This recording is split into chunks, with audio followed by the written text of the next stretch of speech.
بسم الله الرحمن الرحيم الحمد لله رب العالمين إن الحمد لله نحمده ونستعين ونستغفره ونعوذ بالله من شرور أنفسنا ومن سيئات أعمالنا من يهده الله فلا مضل له ومن يضلل فلا هادي له أشهد أن لا إله إلا الله وأشهد أن محمدا عبده ورسوله صلى الله عليه وسلم.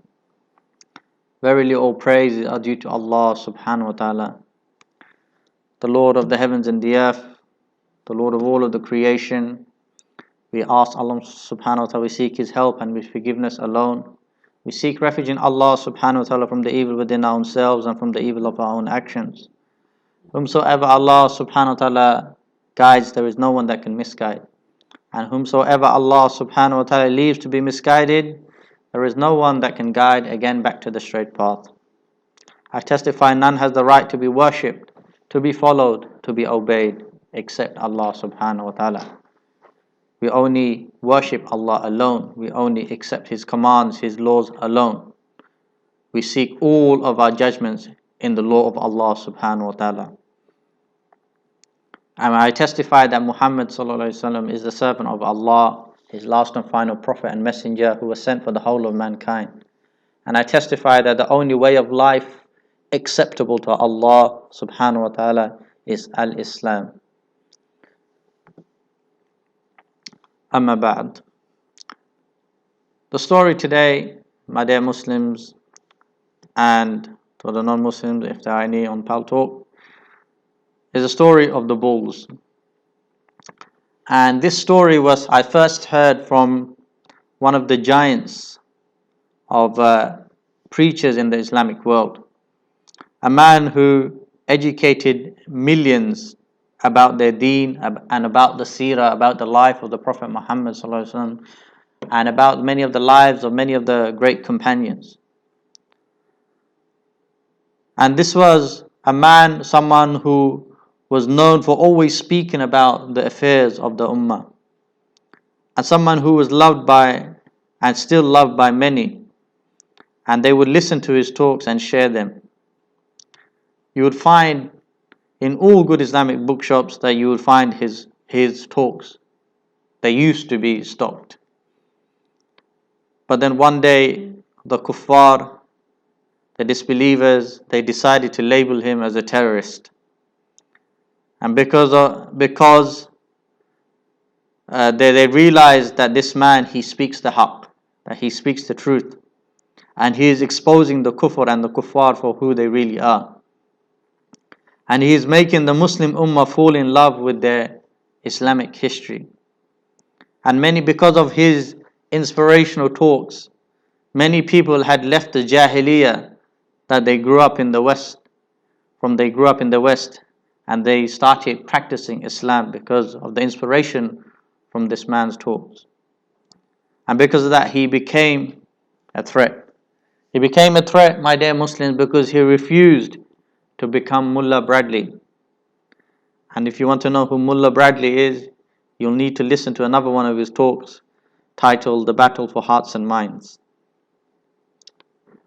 And this great preacher of Islam, the disbelievers, the enemies of Allah, they assassinated him. No trial, no jury, no nothing. Drone strike.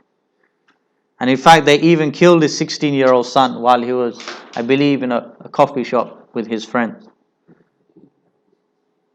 To the extent now that some people are even scared to mention his name.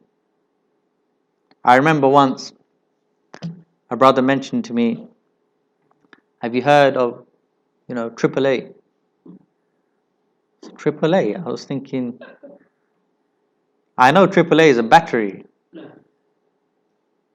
And then it suddenly dawned upon me, AAA.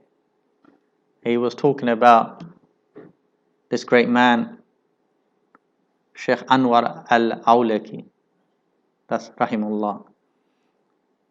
That's where the AAA comes from, in case you're wondering.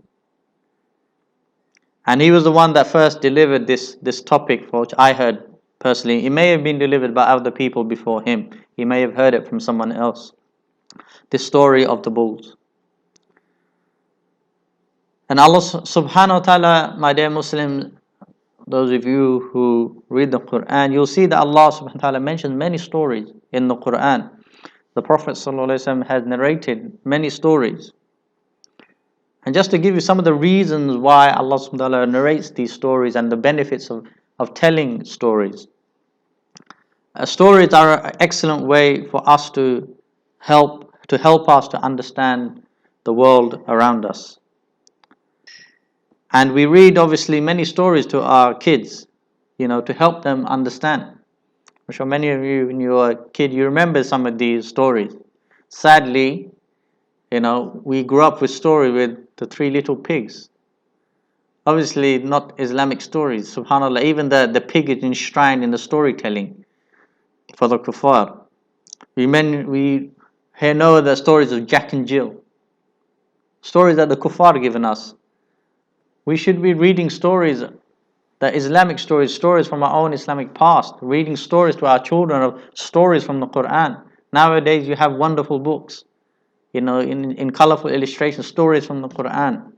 We should be teaching our children the life of the Prophet ﷺ, about his life, about the seerah, how he lived in Mecca, how he lived in Medina, the battles that he engaged in. We should teach our children about the great role models, people like Abu Bakr as-Siddiq, people like Umar ibn al-Khattab, people like Uthman ibn Affan, people like Ali ibn Abi Talib. We teach our children about great figures like Khalid bin Walid, teach great figures like Salahuddin al-Ayyubi. And especially at times like these, my dear Muslim, in the world we live in today, these kind of figures are needed more so.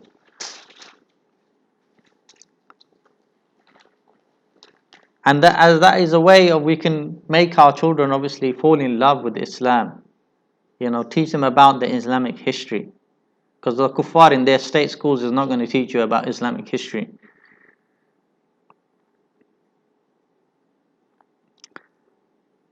And the stories, my dear Muslim, they are there for us to take lessons from. We are not just telling, Allah subhanahu doesn't mention these stories in the Quran just for you to, fill up pages in a book. Just for you, and we don't narrate this story to you just so you can kill some time on a Friday night. These stories, they help us to learn from the mistakes of the people that came before us, so that we do not repeat those same mistakes. Stories help us to prepare ourselves for what may be ahead, because others may have went through the same situation that maybe you're going through right now. And stories, they help us to make sense of our own lives. Obviously, there are many benefits of narrating stories. First and foremost, this story of the bulls. This is not a story from Quran or from any hadith. This is a story that someone has come up with as a way of teaching certain concepts to help people understand. And because of this, obviously, this story can be narrated in slightly different ways. And I've heard this story being narrated in slightly different ways over the years. For example, I've heard one time a brother delivered this talk, and he, instead of the bull story of the bulls, he called it this, replaced the bulls with sheep. Obviously, it is a story. So you can replace it with bulls, you can replace it with sheep, replace it with camels, etc. Also some people have narrated this story, as the story of 4 bulls. Some people have narrated the story as the story of the 3 bulls. Some people narrate as a story of 1 white bull and 3 black bulls. I've heard the story being narrated as the story of the white bull, the brown bull, and the black bull. I don't know, maybe just to please everyone. But like I said, it's just a story. The main concept is that you understand the moral of the story.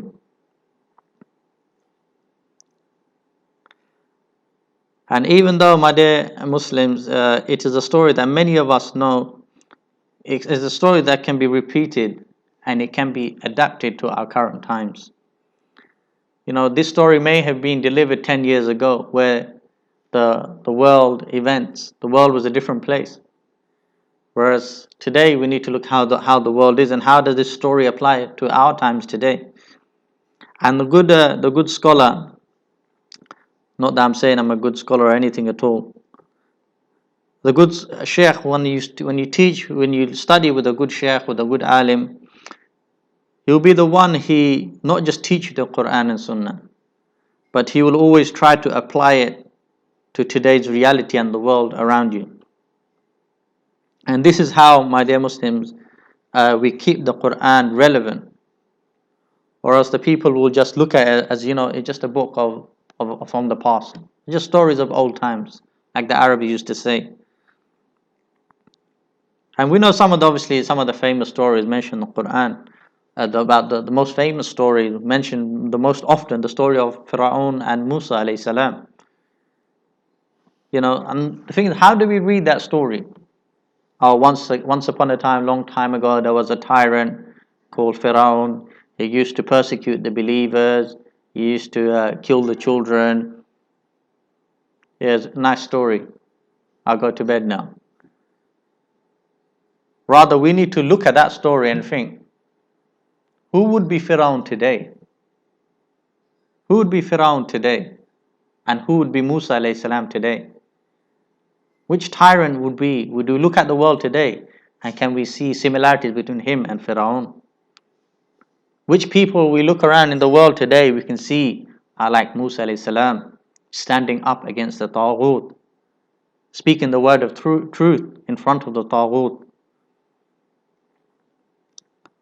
We know the famous story Allah mentioned about the battle of the Khandaq, of the trench, also known as the battle of Al-Ahzab, where those Muslims, the Prophet ﷺ and his beloved Sahaba, when they established the first Islamic state, and obviously the disbelievers of the Arabian Peninsula, the Mushrikeen, they were not pleased with the believers, and they had gathered a huge confederate Ahzab, all around the Arabian Peninsula, people from all different backgrounds, disbelievers, to fight against those believers in Medina.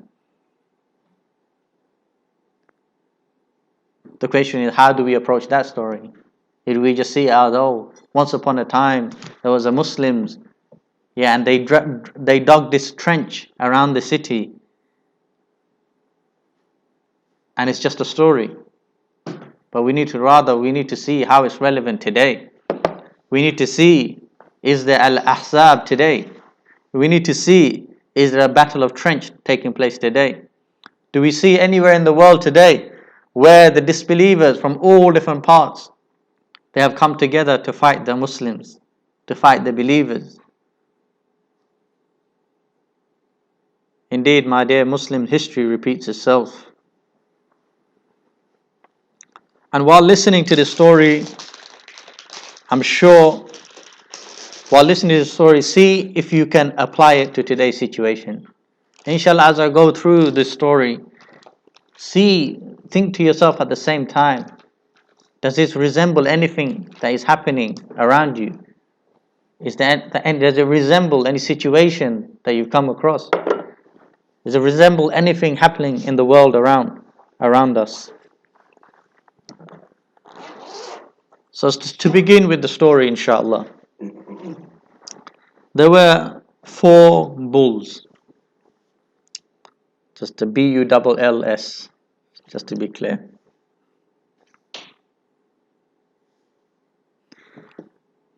One of them was white, and the other 3, they were black. And they used to live in all 4 of them, they were united brothers. They used to live in an area, a very dangerous area, surrounded by wolves. A bit similar like us in the Muslim community in Darul Kufr in the UK, where we are the minority, and the kuffar, they are all around us and in authority. So these 4 bulls, the way they used to protect themselves, they used to stick together. and they would always support each other. And everyone, they always kept an attentive eye. They would always look out for each other, always back each other up, as we say on the street. And because they had that unity, they survived, even though they were living in this dangerous place surrounded by wolves. And that's why, obviously, my dear Muslims, as Muslims, we love to live amongst other Muslims. We love to live in Muslim areas where we can surrounded by other believers. Anything kicks off, the whole town will come out and back you up.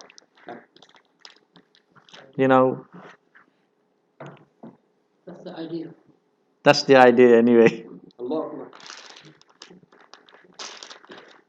And when obviously there's many things. Obviously, whenever as well, one on a side note, whenever we travel, my dear Muslims, we should always travel in Jama'ah. We should always try to travel together. There's a couple of hadiths that's quickly mentioned. There's one hadith he mentions that whenever one person is by himself, there's two shaitans with him. And whenever two people are by themselves, there's one shaitan with him. And whenever there's three, shaitan is far away.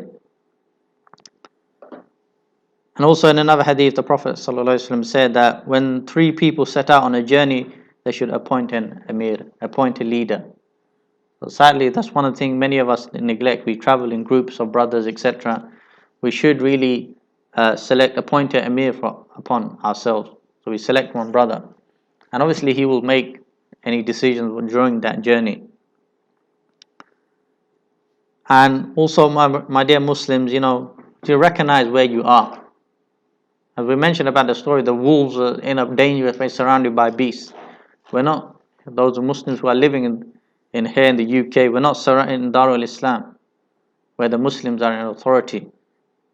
And we should always try to accompany our wives and our sisters and our mothers whenever they need to go out.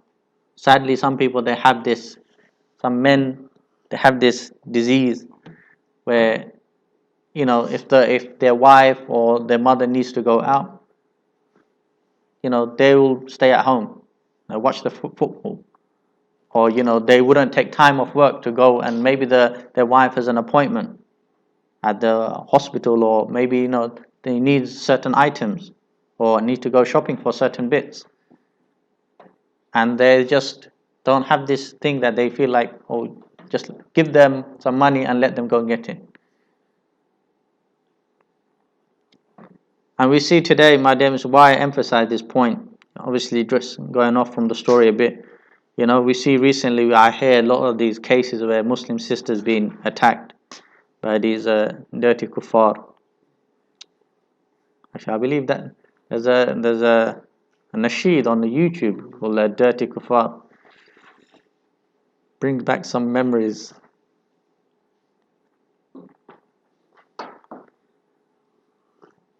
Obviously, these kuffar are cowards. We know this. And they will see, a sister by herself, and they will take advantage. And this is sadly one of the things in Darul Kufr, where especially now, with the media to blame for a lot of Islamophobia, people are attacking Muslims. So that's why, my dear Muslims, I emphasize on this point. We should always try to accompany even in a Muslim area. We should, as much as we can, we should try to accompany our women. And also, on a side note, sadly, some sisters, they have this disease as well, where they always have this thing that they feel like they always need to be out and about.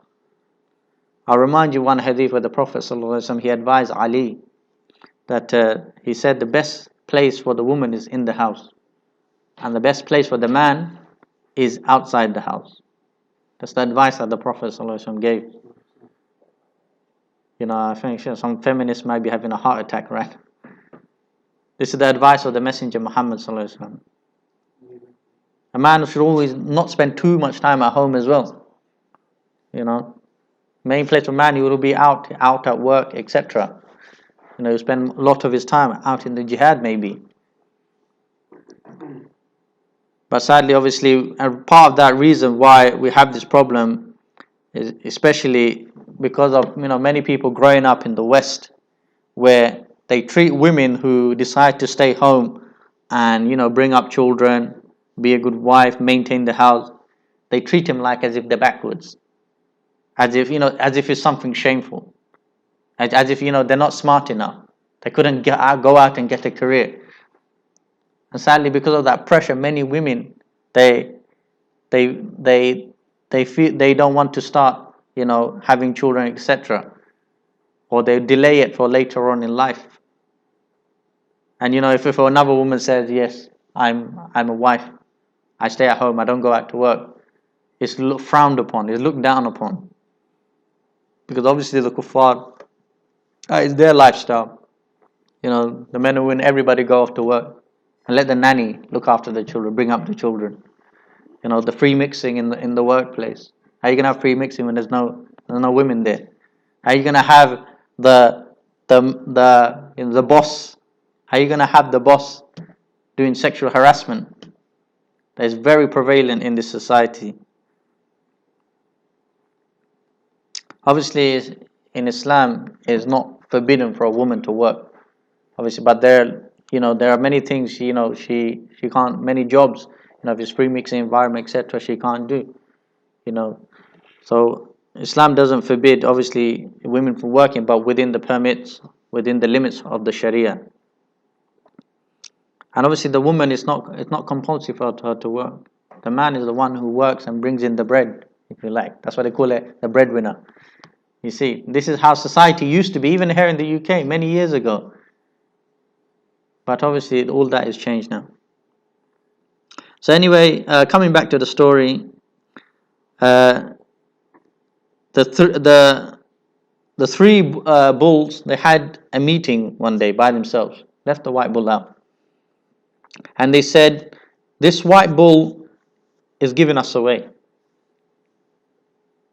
and when we try to hide at night, because we are black and no one can see us, but the enemy is able to see the white bull, so why don't we just let him go? Why don't we just forget about him? You see, he's bringing harm upon us. He's given us a bad name. He's going to get us into trouble. And the ajib thing, one brother, he mentioned in this talk, the wolf doesn't hunt at night. So sometimes you have this false idea put into your own head. So those three black bulls, they said to them, the three of us will be together, and we just let the white cow go away because he's too much trouble. So we just make bara'ah from him, disassociate ourselves from the white bull, and then it'll be just us three of us. We'll have nothing to worry about. The kuffar will love us. So you have people today, they come out with this similar kind of thinking, foolish thinking, and they'll say, look, because of Anjem Chowdhury, the kuffar don't like us. Why don't we just distance ourselves from him and say that he don't represent us, and the kuffar, they will leave us alone. They had that same foolish mentality. They thought the wolf would leave the bulls. They thought the wolf would leave them alone if we just disassociate ourselves from the white bull. So now, so what happened? The next day,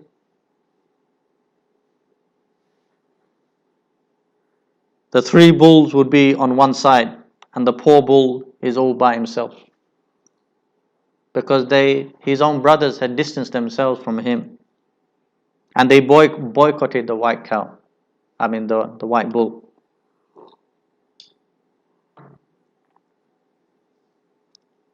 And the wolf, when he saw this, he detected the disunity amongst the bulls.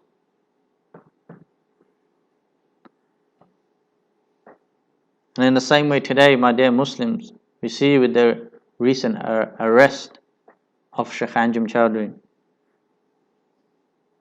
The kuffar, they see why the Muslims are not coming out in their droves to support their brother. The wolf is seeing this disunity amongst the Muslim community. Many Muslims being arrested and taken away. And they see the silence from the Muslim community. And that gives them the encouragement to oppress even more Muslims.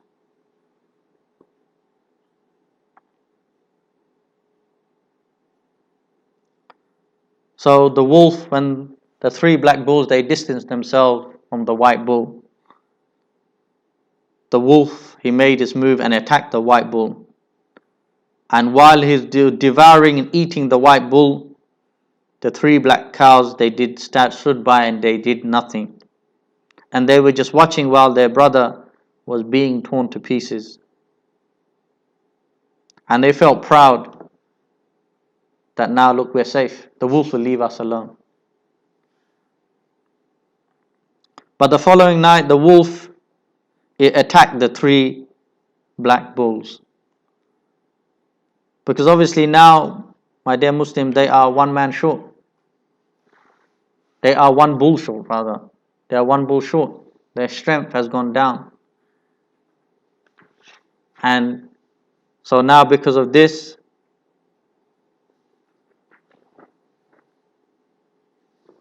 now the wolf attacked them and was able to snatch away one of the black bulls and devour it and eat it. So now you're only left with two bulls. You're even weaker now. Only two bulls from the original four left. And when I was going through this, my dear Muslim, it reminded me of this kufr state of Pakistan or Najistan. You know, these Taghut in Pakistan, they opened their land to the Americans, to the Crusaders, to go and bomb their brothers across the fake border into Afghanistan. And they thought if we let them come in and let them just do what they need to do in Afghanistan, the Americans, they will leave us alone. They made their mistake when they trusted the kuffar and they believed that they would leave them alone. And we saw, after that incident, we saw the drones striking in Pakistan. And then the Pakistani government started complaining and moaning that why are the drones dropping bombs on our land now? They thought that if we just let the Americans use our land just to bomb Afghanistan, after the Americans are done, they will just leave us alone. But they never did.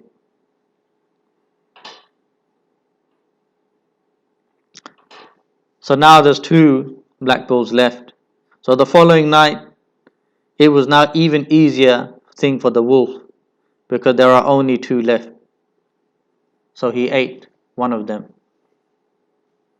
And then the final night came. And the one bull was left by itself. And the bull was trying to run away from the wolf. Obviously now only one left. He's by himself. No one to help him. No one to aid him. So the wolf, it started pursuing the bull with confidence. And he knows that obviously that bull, he will get tired and will fall down. And there's nothing the bull could do. Nobody there to help him. So the wolf started walking around very happily with confidence. And he pounced at the bull and grabbed him by the neck. And while he did that, the cow, it was saying its last words. Or the bull was saying its last words. And he made a very important statement. And there is a great lesson in this statement, my dear Muslims. The black bull, it said, while it was dying, it said, I was eaten the day my brother, the white bull, was eaten. I had signed on my execution form the day I allowed the white bull to be eaten. That's when I died. I didn't die now. I didn't die today. I died when I allowed the wolf to eat the white bull.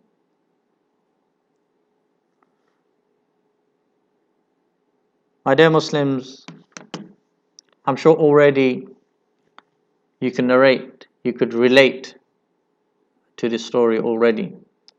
And you can see many similarities in the world, in the community around you. The first mistake those bulls did is that they disowned their own brother. They disowned their own brother when they should have remained together, unified and strong. Even if it's a different color, so what? Maybe with other Muslims we have some small disagreements, but we never make bara'ah from them. We never disassociate ourselves from them. That's why the hadith we mentioned, to stand with your Muslim brother, whether he's oppressor or the oppressed. Even if he's an oppressor, we stand with him. We don't stand with the kuffar against him. We stand with him, to help stop his oppression and come back obviously to justice. Today we see around us many Muslims being snatched away from us in our community. Yet many Muslims, they remain silent. They think, look, let the kuffar just have him, and then they'll leave us alone, they'll be satisfied. Let's just disassociate ourselves from him. He's too controversial. He's giving us a bad name. And we just let the kuffar deal with whatever they want to do. And then we'll just go about our business and we'll be okay. But obviously the wolf, he's not going to stick to his promise. He came for the bulls after. The same way, my dear Muslim, if you disown your brothers today, know that you will be next tomorrow. By Allah, you will be next tomorrow. The wolf would not rest. The wolf would not rest. The Prophet ﷺ said in one hadith that the Muslim ummah is like one body. If part of it feels pain, the whole body feels sleeplessness and fever. The whole body reacts just when one part of the body is being hurt. Today we see all around the ummah, the body of the ummah, many wounds. We see wounds in Burma. We see wounds in Kashmir. We see wounds in Yemen. We see wounds in Iraq, in Syria. We see big wounds in Palestine. And if we are really, my dear Muslims, as one body, we should be feeling this pain. We should be feeling this pain. We should be feeling this sleeplessness and this fever. We should be feeling this hurt that my ummah, my body is suffering like this. But today, if there is some Muslims hurting, Muslims being persecuted, being killed by some kuffar in a faraway land, they say, nothing to do with me. It's not my problem. They say, oh, he's Burmese. What's it to do with me? He's from another country. This is the disease of nationalism, the dangers of nationalism. They see Muslims being persecuted in another land, and they don't rush to aid them because they say it's not my problem. This is not someone who has understood that the ummah is one body. And we see locally, my dear Muslims, in the community, many of our brothers being arrested, being falsely arrested and taken away. But yet we see inaction from the community. The community want to distance themselves from it. They don't want to see seen as being supportive of them. And they think by doing so, the wolf would leave them alone. The kuffar and the prevent and the social services, they will leave them alone. By Allah, they will not leave you alone. And by Allah, the protection there was the beginning. In the very beginning, they have the unity. When they made disassociate themselves from their brother, that's when their weakness, it crept in. And from then on, they started getting weaker. If they had stood together with their brothers in the beginning, If those bulls had stood together and thought, no, we're not going to disassociate ourselves from our brother, the white bull, we will stand by together through thick and thin, as they say. Even if he has some mistake, we'll stand with him and we'll advise him. We'll never report him to the kuffar. We'll never spy on him on behalf of the kuffar. We'll never kick him while he's down.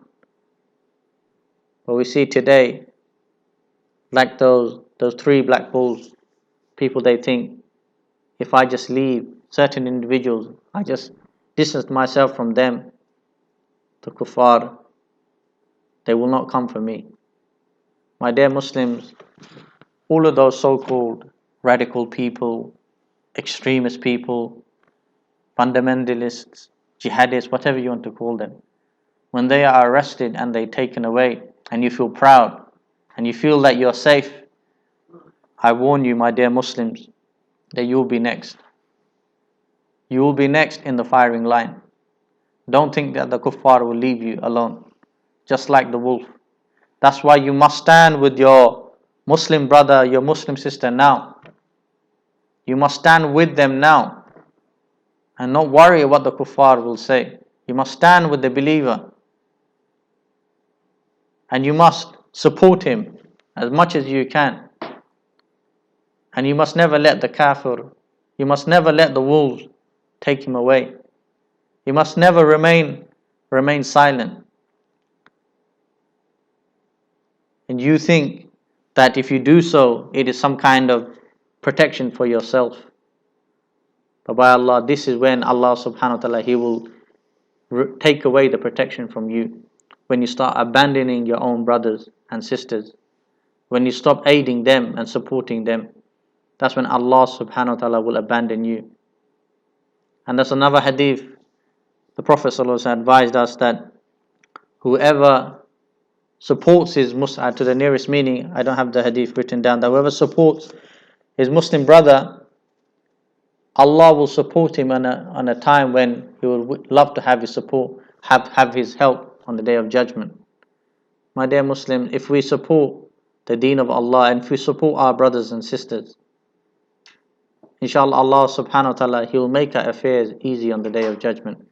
If we abandon our brothers and sisters, then Allah subhanahu wa ta'ala, He will abandon us in this life and in the hereafter. And this is what this story is really all about. This is why, my dear Muslims, we must all stick together and always have this unity. And even if we have some kind of disagreement with our own brother, don't show that weakness in front of the kuffar. Don't let the kuffar see that you have this disunity amongst yourself. Rather, Muslims, we should come together. If we have some disagreement, let us sort it out ourselves and come to a common term and good grounds and forgive each other.